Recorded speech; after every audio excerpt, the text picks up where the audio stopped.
Imagine this: my loyal canine companion, Thor, tackles an intruder in my home, my very own stalker. Now, my sister in law is labeling Thor, my protector, as too dangerous to be around my 4-year-old niece.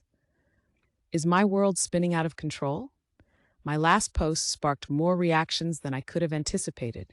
The advice ranged from total agreement with me or my sister in law to those advocating for a middle ground, opening my eyes to the complexity of this situation. It made me realize that my sister in law wasn't wholly unjustified in her concerns. This understanding helped me separate what I truly should feel angry about.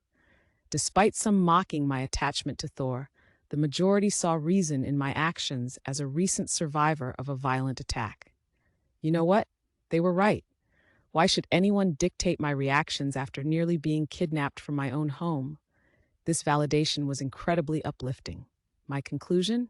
My sister-in-law had every right to protect her daughter, but her approach lacked respect for my recent trauma.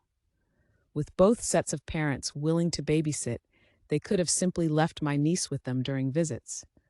They could have tried to compromise instead of abruptly reducing our thrice-a-week visits to nothing. So I invited them over, ensuring my niece's safety by leaving her with my parents. To my surprise, they were oblivious to my struggles. They thought I was fine, assuming the stalker's imprisonment had magically restored normalcy to my life. Perhaps my strategy of downplaying my fear during the stalking, of not wanting to be seen as perpetually in crisis, had succeeded too well. Despite their claims of ignorance, my drastic measures, acquiring a gun, tactical training, a home security system, and self-defense classes, surely signaled my distress. Yet, they apologized for their insensitivity. My sister-in-law even conceded that crating Thor during visits was acceptable. However, a nagging part of me suspects they're avoiding my fragile state, using Thor as an excuse. An upcoming dinner will be the real test. These were my best friends. Their absence in my time of need has been crushing. On a brighter note, yesterday I drove around my block alone, leaving Thor at home. The terror was real, but I did it. I refused to surrender after a year of fighting back. I'm so close to reclaiming my life.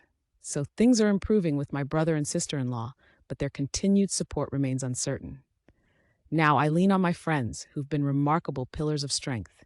I've even made progress towards conquering my own fears. The journey continues.